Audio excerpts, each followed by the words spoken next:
馬來西亞天氣長年炎熱，如果室內冇翻部冷氣機，日子真係唔知點過。因此，冷氣機已經逐漸成為我哋生活上嘅必需品，所以我哋必須要定時為冷氣機進行保養，確保佢隨時隨地都能夠健康操作。而最基本嘅保養方法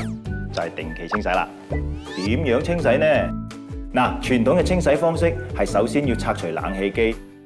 有些係重達30公斤嘅，需要4個人嚟處理，然後將冷卻管拆出嚟，用藥水同清水嚟清洗，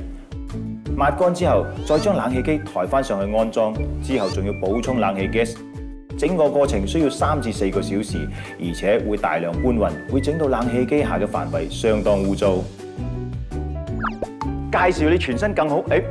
係最好嘅清洗方法 ，Tyon Smart Service。Tyon Smart Service 只需要2位專人喺拆除外殼同埋部分零件之後，用特別設計嘅透明 Smart Jacket 4面包住，跟住用特製嘅清潔劑透過噴射槍噴射冷卻管，10分鐘之後再用清水噴射清洗乾淨，抹乾再將外殼同埋部分零件裝翻，搞掂，乾淨利落，1個小時都唔使啊！Tyon Smart Service 比起傳統嘅清洗方式有4大好處：慳水、慳時、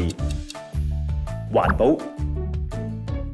又慳錢，點做到嘅呢？一齊嚟睇睇啊！慳水 ，Tyon Smart Service 只用25公升或以下嘅水嚟清洗冷卻管，比起傳統需要至少4倍嘅水量嚟清洗，幫你慳水又環保。